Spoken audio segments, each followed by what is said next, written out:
আলেমদের সাথে বেয়াদবি করে কিন্তু ঘর বাড়ি ছাড়া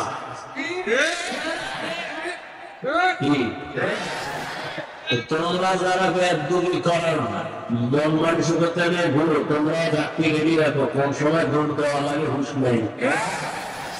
কোনো বেয়াদবের আর ছাড় দেওয়া হবে না ইনশাআল্লাহ।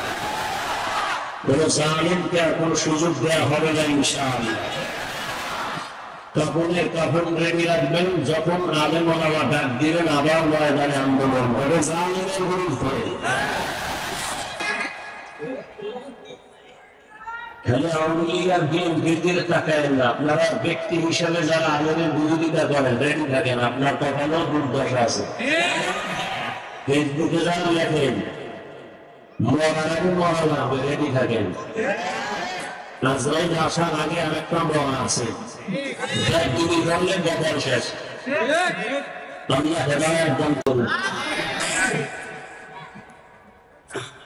তো যে কথাটা বলতেছি খুব খেয়াল করেন, ওলামায়ে কেরামের বিরুদ্ধে চক্রান্তরিতা ইন্টারন্যাশনাল কেন ইসলামকে কলুষিত করার জন্য।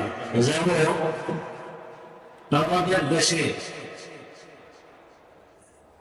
বড় এসপি, ডিসি, ওসি তাদের চেয়ারে বসে আরো বেশি কোরআন শরীফ করে, কোরআন তেলাওয়াত করে।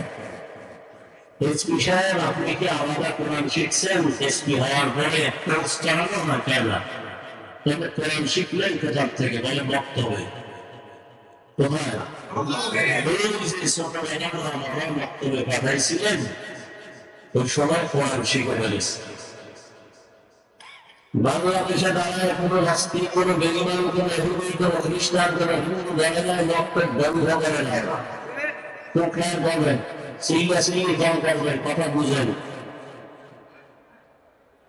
বক্তব্য বন্ধ করে দেয় কোনো হিন্দু বলে নাই, এহুদি বলে নাই, খ্রিস্টান বলে নাই, বৌদ্ধ বলে নাই, কোনো নাস্তিক বলে নাই।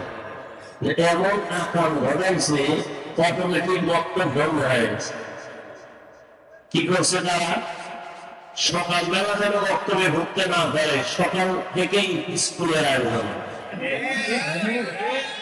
মা মুয়াজ্জিন যখন আযান দিতে উঠে, মাও উঠে সন্তানকে স্কুলে পাঠানোর জন্য বই ফিরি, গাড়ি ফিরি, নাস্তা ফিরি এইভাবে দিয়া বাচ্চাগুলোকে অভিমুখী করে দেওয়ার কারণে দেওয়ার আগে নাই বক্তব্য বন্ধ কেন?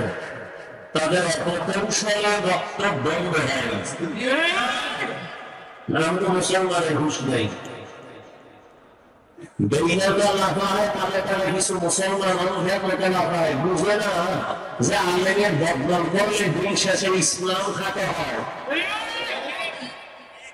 মানুষ বলে ইসলামে ঠিক নেই, হুজুরের ঠিক নেই, কেউ কথা ইসলামে ঠিক নেই। এই জন্য আমি সারা বাংলাদেশে ঘুরে ঘুরে বলি, যারা আমাদের বিরোধিতা করে এরা সবগুলো মা বাবার অভিশপ্ত সন্তান। মা বাবার একটা উপাধ্যকের সন্তান আলেমের বিরোধিতা করতে পারে না। প্রত্যেকটা খবরে মা বাবার অভিশাপ। আল্লাহ পাক কোন গজব থেকে সন্তানদেরকে হেফাজত করেন।